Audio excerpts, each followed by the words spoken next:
보혈을 지나 하나님 품으로, 보혈을 지나 아버지 품으로. 그 보혈이 없이는 우리에게 구원이 없고 하나님 나라가 없죠.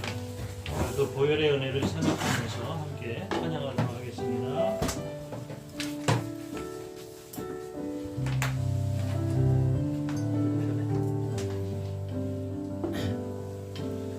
보혈을 지나 하나님 품으로, 보혈을 지나 아버지 품으로, 보혈을 지나 하나님 품으로 한 걸음씩 나가네.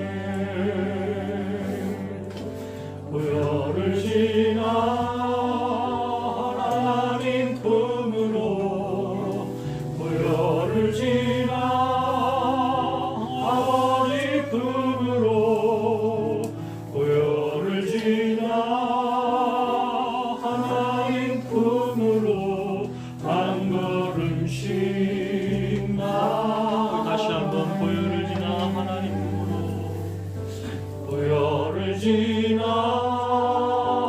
하나님 품으로, 보혈을 지나 아버지 품으로, 보혈을 지나 하나님 품으로 한 걸음씩 나가네. 존귀한 주여여리 내 영을 새롭게 하시네. 존귀한 주보혈이 내 영을 새롭게, 존귀한 주보혈이 내 영을 새롭게 하네. 존귀한 주보혈이 내 영을 새롭게 하시네. 아멘. 믿습니다. 존귀한 주보혈이 내 영을 새롭게 하네. 존귀한 주보혈이 내 영을 새롭게 하시네. 존귀한 주보혈이 내 영을 새롭게, 존귀한 주보혈이, 존귀한 주보혈이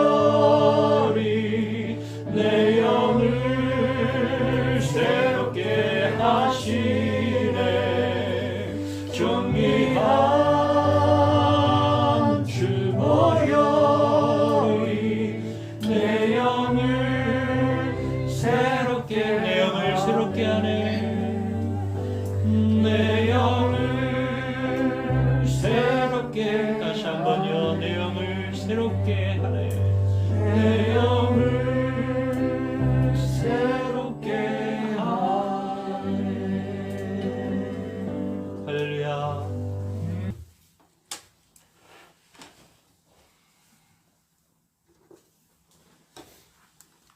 내가 주의 지성소를 향하여 나의 손을 들고 주께 부르짖을 때에 나의 간구하는 소리를 들으소서.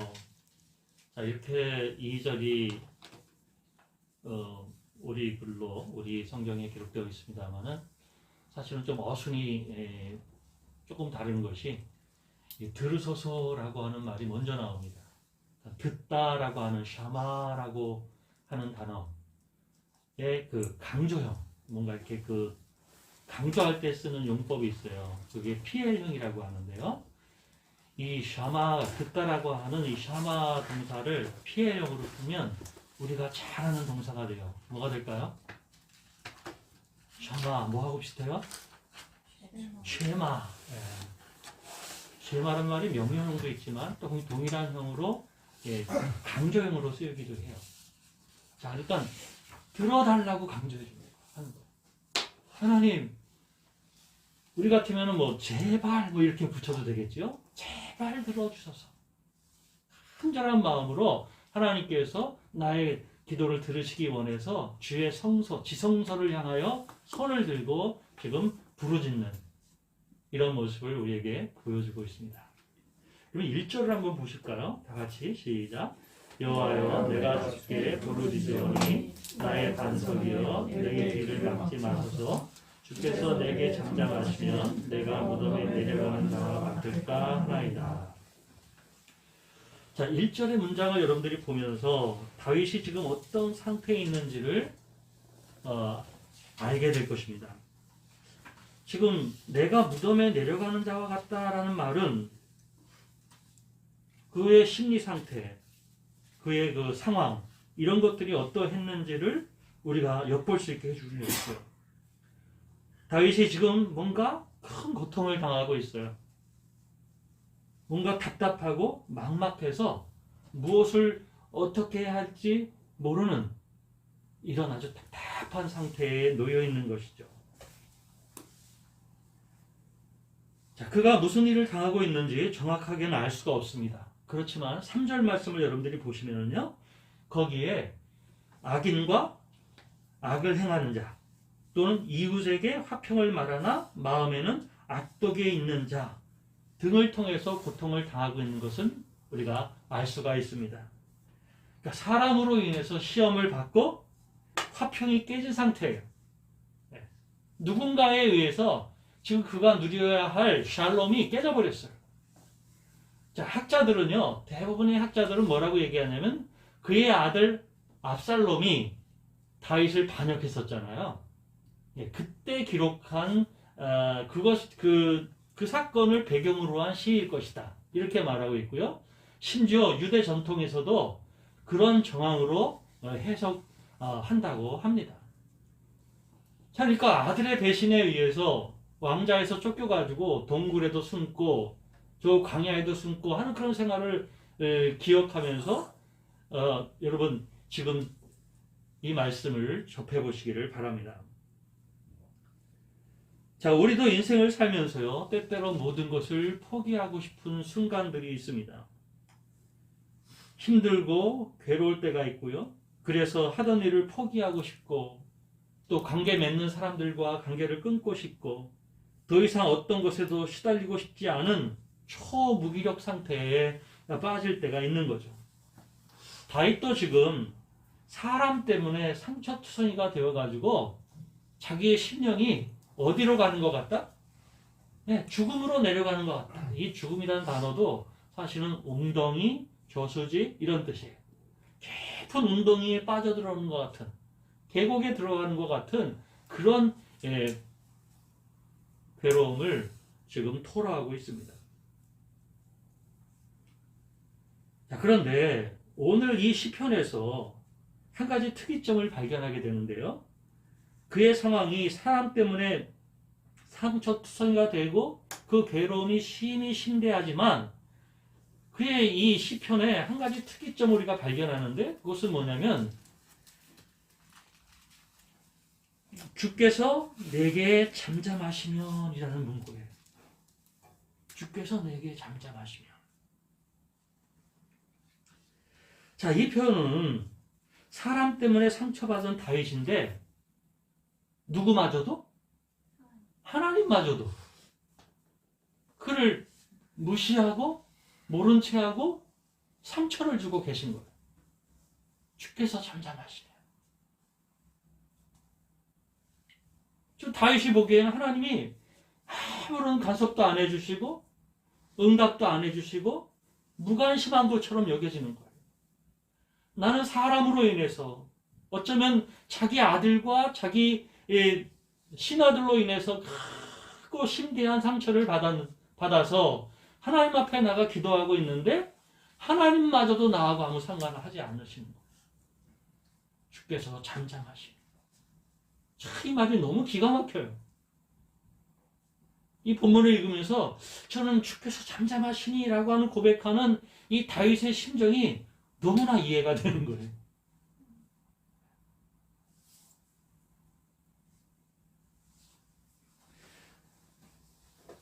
자, 이 고백 속에는 이런 믿음이 있는 거잖아요. 자신의 구원이 주께만 있어.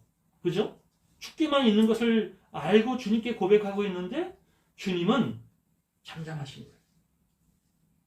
주께서 잠잠하시면 안 되는데, 그가 무관심하면 안 되는데, 하나님이 도와주셔야 되는데, 그런데 잠잠하시다고 하는 이 안타까움과 애타는 심정이 이 말씀 속에 주께서 잠잠하시다 라고 하는 말 속에 담겨져 있다는 것이죠.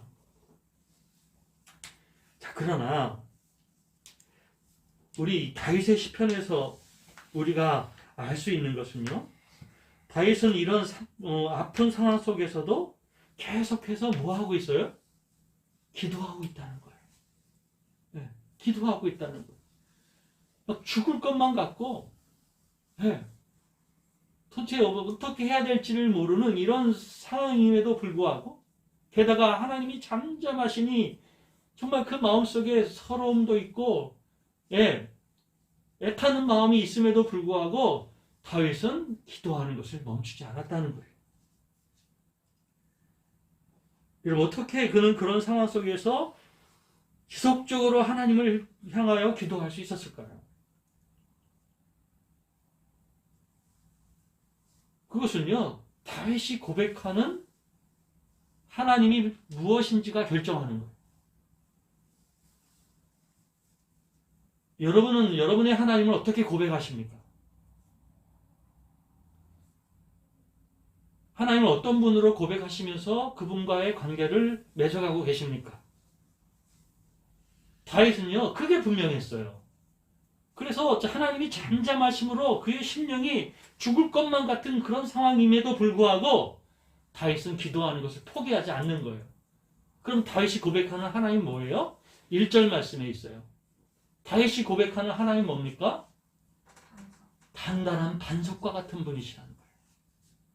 반석은 흔들리지 않잖아요. 요지부동하잖아요. 근데 구약 시편에서 이 반석은 흔히 피난처를 의미하고 있어요. 내가 든든히 피할 만한 곳, 쉽게 깨지지 않고 파하지 않아서 내 안전을 지킬, 신뢰할 만한 반석과 같으신 분, 나의 피난처. 다윗의 하나님은 그런 하나님이었어요. 또한 여러분 6절 한번 보세요. 6, 7, 8, 9절을 한번 보시기 바라요. 7절부터 다 같이 시작. 여호와는 나의 힘과 나의 방패이시니 내 마음이 그를 의지하여 도움을 얻었도다. 내 마음이 크게 기뻐하며 내 노래로 그를 찬송하리로다. 여호와는 그들의 힘이시요 그의 기름 부음 받은 자의 구원의 요새시로다. 주의 백성을 구원하시며 주의 산업에 복을 주시고 또 그들의 목자가 되시며 영원토록 그들을 인도하소서. 다윗이 믿는 하나님이 이런 하나님이세요. 우리가 몇 가지 명사들만 끄집어내도 나의 힘, 나의 방패, 구원의 요새, 백성을 구원하시는 주, 목자, 이런 등등으로 표현하고 있어요. 우리의 산업을 번성케 하시고 일으키시는 하나님.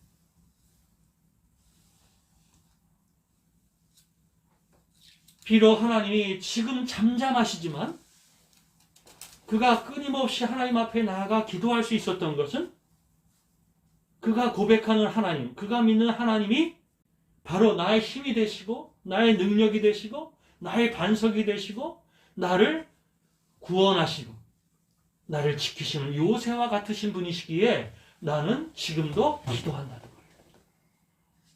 우리 사랑하는 성도 여러분도 여러분이 고백하는 하나님이 분명해질 수 있기를 바랍니다. 그 하나님을 내가 말씀을 통해 분명히 알게 되는 순간 우리는 모든 상황 가운데서 어떠하든지 여호와를 바라보고 여호와를 의지할 수밖에 없어요. 그래서 하나님을 알면 기도하지 않을 수 없는 거예요. 그분이 어떤 분이신 줄 알면 우리 모두는 하나님을 의지하게 되어 있는 거예요. 다윗은 하나님을 이와 같이 고백할 수 있었기에 기도할 수 있었던 것입니다. 그런데 문제는 뭐예요? 그가 그런 믿음을 가지고 기도하고 있음에도 불구하고 여호와의 무응답, 무관심은 지금 계속되고 있다는 거예요. 그것 때문에 내가 믿는 하나님이 있지만 그 하나님이 지금 당장 나에게는 응답을 하고 계세요? 안 하고 계세요? 안 하고 계신 거예요. 그러니까 죽겠는 거예요. 오직 하나님만이 길인데, 하나님만이 구원인데 하나님의 응답이 없어요. 그래서 내게 귀를 막지 마소서, 내게 잠잠하지 마소서. 하나님 앞에 간구하고 있습니다. 자, 그런데요, 1절에서 내게 귀를 막지 마소서라는 말과 내게 잠잠하시면이란 이 단어가, 이 문장이요, 원문 성경을 보면 좀 뉘앙스가 달라요. 귀를 막지 말아라는 단어하고요, 잠잠치 마소서라고 하는 단어가 같은 단어를 쓰고 있어요. 같은 단어예요. 자, 하라시라고 하는 단어인데요, 이 하라시는 첫 번째 뜻이 뭐냐면 긁다, 새기다, 쟁기질하다, 이런 뜻이에요. 그러니까 여러분 눈치채셨죠? 자, 이 단어는, 하라시는 보통 이렇게 긁어대거나 뭔가 새기어서 새겨두거나 쟁기질을 해서 똑같은 행동을 반복해서 흔적이 남게 하는 이런 단어라는 거죠. 뭔가 아주 골똘히 뭔가 만들고 새겨 넣는 이런 단어예요. 근데 2차적으로는 어떤 단어를 의미를 가지고 있느냐면요, 벙어리가 되다, 귀머거리가 되다. 그러니까 제가 유추해 보건데, 이거는 뭔가 막 새기고 반복해서 쟁기질을 하고 이러면서 그 일에 집중하다 보니까 말수가 없어지고 남의 말이 잘 안 들리는 거죠. 그래서 2차적인 의미로 귀머거리가 되다, 또 벙어리가 되다 라고 하는 의미를 갖게 된 것 같아요. 자, 오늘 본문에서는 두 번째 뜻을 적용한 것이죠. 자, 그러니까 다윗이 진심으로 지금 막 죽을 것만 같은 그런 심령의 괴로움을 느끼는 이유는 하나님과의 소통이 끊긴 거예요. 마치 하나님이 귀머거리처럼, 마치 말씀을 못하시는 벙어리처럼 아무 소통을 나하고 해주지 않는 거예요. 여러분, 성도에게 가장 미칠 지경으로 몰리는 것은 뭐냐면 하나님과 나의 소통이 단절됐을 때, 내 상황이 계속해서 나빠지고 험악해지고 내 힘으로는 도저히 할 수 없는 그런 지경에 이르렀음에도 불구하고 하나님과의 나와의 관계가 완전히 귀머거리처럼 벙어리처럼 관계가 단절되어 있을 때, 그때가 가장 나빠지는 상태가 아니겠습니까? 무슨 상황 속에서도, 상황이 그렇게 어려운데도 하나님께 기도하지 않는다. 하나님의 말씀을 구하지 않는 거예요. 여러분, 성도는요, 그런 상황 속에서 기도하는 것이 성도고 하나님의 말씀을 듣는 것이 성도인데,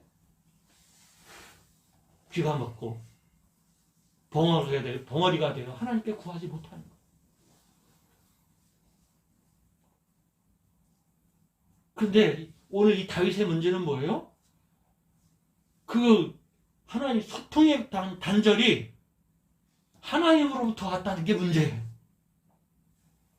보통은 사람이 하나님과의 교신을 끊어버리고 소통을 하지 않지만, 오늘 이 다윗의 경우에는 하나님 쪽이 지금 소통을 하고 계시지 않는 것처럼 지금 보여진다는 거예요. 이게 문제예요. 마치 적진 속에 파고든 침투 대원들이 그 후방과 교신이 끊긴 것처럼, 세상 속에서 하나님을 모르는 이 세상 가운데서 내가 그 한복판에 있는데 하나님과의 교신이 끊긴 것. 여러분, 이 전쟁터에서 적진 애들 타고 들어간 사람들이 후방과 교신이 안 되면 그건 죽는 거예요. 다윗은 그런 심정인 상태로 하나님 앞에 나간 거예요. 교신이 끊겼어. 하나님이 끊어버렸어. 그 위기의식이라는 게 이로 말할 수 없는 거죠. 적진에 침투한 한 부대원들이 전부 지금 몰살당할 수도 있는 그런 상황. 그런데 여러분 분명히 기억하시기를 바라요. 하나님은요 결단코 귀머거리가 되시는 일이 없어요. 결단코 벙어리가 되시는 일이 없어요. 하나님은 저와 여러분들의 모든 상황을 보시고 우리의 슬픔을 아시고 우리의 기쁨을 아시고 우리의 필요를 아시고 우리의 상황을 아시는 하나님이세요. 자, 하나님은 지금 단지 그 많은 기도와 하나님을 간절히 사모하는 마음을 가지고 더욱 주님 앞에 나올 수 있기를 보기 원하시는 거예요. 하나님 오늘날도 저와 여러분들에게 믿음을 보시기 원하십니다. 내가 그저 좀 지나가는 말로 하나님 고쳐주세요. 하나님 해결해 주세요. 하나님 역사해 주세요. 그러나 그런 기도로도 하나님 들어 응답하시지만요. 어떨 때는 하나님은 더 깊이 하나님을 신뢰하고 더 큰 믿음으로 하나님 앞에 서기를 보기 원하신다는 거예요. 그래서 여러분들 가운데 무슨 문제가 있을 때, 어려운 일이 있을 때 더 큰 믿음으로 주님 앞에 서는 여러분들이 되시기를 바랍니다. 오늘 다윗은요, 죽음에 내려가는 것과 같은 그런 고통을 느끼고 있어요. 교신이 끊긴 침투 대원들처럼 지금 그런 심정을 가지고 하나님 앞에 섰어요. 하지만 하나님이 보기 원하시는 그것을 하나님께 보여드린 줄 믿으시기를 바랍니다. 보여드렸더니 하나님의 역사가 아까 읽었던 7절, 8절, 9절 가운데 나타나고 하나님의 살아계심을 보여주신 것입니다. 할렐루야. 저와 여러분들이 경험해야 할 하나님이 바로 이런 하나님이세요. 다윗의 기도를 한번 살펴볼까요? 다윗의 오늘 고백에서 우리가 알 수 있는 것은요, 그 첫 번째가 그의 기도는 결코 포기하지 않는 기도였다는 거예요. 여러분, 구도자가 가장 힘든 것은요, 하나님의 모응답이 길어질 때입니다. 하나님의 도우심이 느껴지지 않으면서 철저히 고통을 받게 되는 거예요. 자, 내가 믿음으로 이 상황을 이기고 싶은데, 내가 믿음으로 이 상황을 견뎌내고 싶은데, 하나님은 내 이런 상황을 변화를 주시지 않는 거예요. 이때가 얼마나 영적인 사람들에게 고통의 시간입니까? 하나님 앞에 이렇게 말해요. 하나님, 나는 혼자입니까? 하나님, 나는 하나님의 안중이 없습니까? 그런 고통의 토로가 나올 정도로 외로울 때가 있어요. 높은 벽에 서 있는 것처럼 답답하고 막막한 거죠. 찬송가에도 이런 가사가 있잖아요. 우아가 나뭇 잎이 마르고 포도 열매가 없으며 감람나무 열매 그치고 논밭에 식물이 없어도 가사 굉장하지 않습니까? 아무것도 없는 거예요. 당장에 입에 넣을 양식조차 없는 거예요. 그러나 그런 상황 가운데서도 어떻게 한다고요? 난 여호와로 즐거워하리. 난 여호와로 즐거워하리. 오늘 저와 여러분들이 이와 같은 고백으로 주님 앞에 나갈 수 있을 때 하나님을 경험하게 될 줄 믿습니다. 네. 혹시 이런 상태에 계신 분들이 있습니까? 그럼에도 불구하고 기도하시기를 바라요. 병 낫기를 원하셨다면 더 기도하시기를 바라요. 더 간절히 주님 앞에 나아가시기를 바라요. 참 믿음을 하나님께 보여드리시기를 바라요. 하나님은 반드시 역사하여 주실 줄 믿습니다. 오늘 시간 이 말씀을 듣고 은혜 받기를 소망하는 모든 믿음의 성도들에게 이 모든 것들이 다 물러나게 될 줄 믿습니다. 우리 안에 있는 악한 마귀가 이 말씀을 통해 견디지 못하는 역사가 일어나기를 소원합니다. 여러분의 큰 믿음으로 여러분의 모든 간구와 기도가 응답되어지는 그런 믿음의 역사가 있기를 소원합니다. 자, 그의 기도가 두 번째는 뭐냐면 방향을 잃지 않았다는 거예요. 너무나 많은 믿음의 사람들이 작은 일에 낙심하고 슬퍼하고 하나님을 포기하는 이런 사람들이 적지 않게 보인다는 거예요.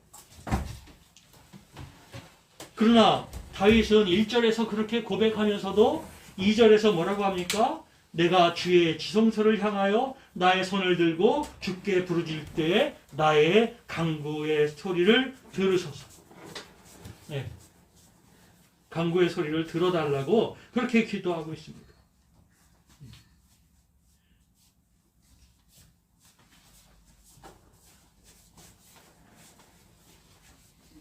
자, 주의 지성소를 향한다고 그랬어요. 주의 지성소는 뭡니까, 여러분?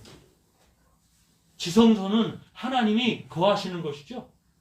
그래서 대제사장 외에는, 대제사장도 1년에 한 번씩밖에 못 들어가는 그런 것이 지성소예요. 하나님의 거처예요. 하나님의 거처. 그 지성소를 향한다는 말은 방향을 정한다는 거죠. 하나님께만 방향을 전하고 하나님께만 향하는 다윗의 그런 상황 가운데서도 방향을 잃지 않았어요. 이런 믿음의 위대함입니다.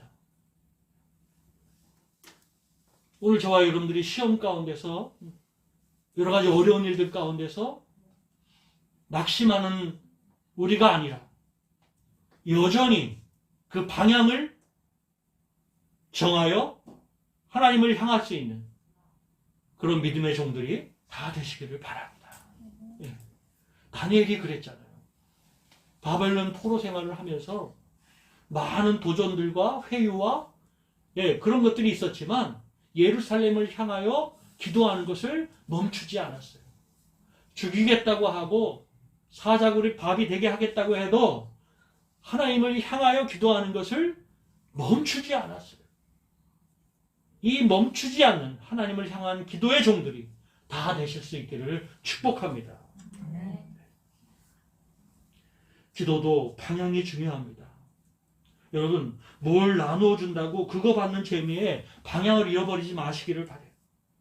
불의한 것, 또 받아야 할 이유가 없는 것, 아름답지 않은 것, 그거 받아놓고 기뻐하고 즐거워하면서 방향을 놓치는 일 없으시기를 바라요.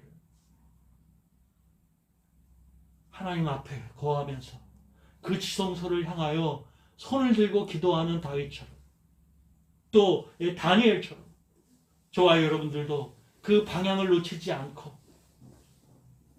내 삶에 하나님의 조명하심이 항상 있으면서 주의 뜻을 밝히 보기를 사모하고 원하는 마음으로 하루하루를 살아가는 믿음의 종들이 되시기를 바랍니다. 마지막으로는 이 시인이 보여주는 기도는 여호와를 찬송하고 있다는 것이죠. 6절로 9절 사이에 여호와를 찬송하며 그를 의지하여 도움을 얻었도다. 그러므로 내 마음이 크게 기뻐하며 내 노래로 그를 찬송하리로다 하고 있어요. 그럼 찬송할 만한 상황이 아니잖아요. 아들의 배신, 여러분 아들의 배신보다 더 큰 타격이 어디 있겠어요? 왕을 빼앗겼다는 것, 나라를 빼앗겼다는 그 이상으로 그 심리적인 타격이 얼마나 크겠어요?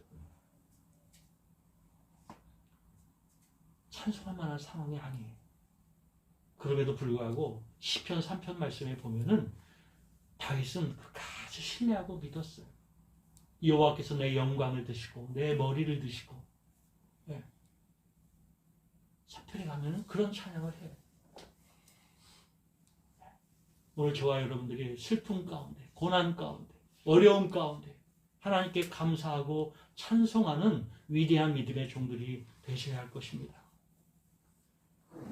자포자기하고 낙심하고 모든 결과를 포기하는 우리가 아니라 하나님은 나의 반석이시요 나의 힘이시요 나의 구원의 요새시라는 것을 고백하면서 하나님께 감사하고 영광을 돌릴 수 있는 그런 믿음 우리도 가져야 되지 않겠습니까? 슬플 때 슬퍼하고 아플 때 아파만 하고 낙심할 만한 상황 가운데 낙심만 한다면 그것이 어디에 믿음의 위대한 모습이겠습니까? 오늘 다윗처럼 모든 것 가운데 나의 힘이시며 나의 요새시며 나의 구원이신 그 하나님으로 인하여 내가 찬송합니다. 감사합니다. 노래할 수 있는 위대한 믿음의 종들이 다 되시기를 바랍니다. 말씀을 정리하겠습니다. 오늘 다윗은 하나님께 나의 기도를 들으소서 간절한 마음으로 기도하고 있습니다. 그가 믿는 하나님은 크신 하나님이요 바로 나에게 힘이 되어주시는 하나님이었어요. 근데 응답하지 않으므로 그의 심령이 심히 상했어요. 사람으로부터 받던 상처가 하나님에게로 연결되었을 때 견딜 수가 없었어요. 그러나 그럼에도 불구하고 그는 하나님께 부르짖었고 하나님을 향했고 하나님께 영광을 돌렸어요. 오늘 저와 여러분도 이러한 믿음의 위대한 믿음을 본받아서 하나님 그분께서 내 삶을 역사하시고 내 삶을 구원하시고 내 삶을 복되게 하시는 은혜가 있는 우리 모든 은혜의 종들이 되시기를 축복합니다. 기도하겠습니다.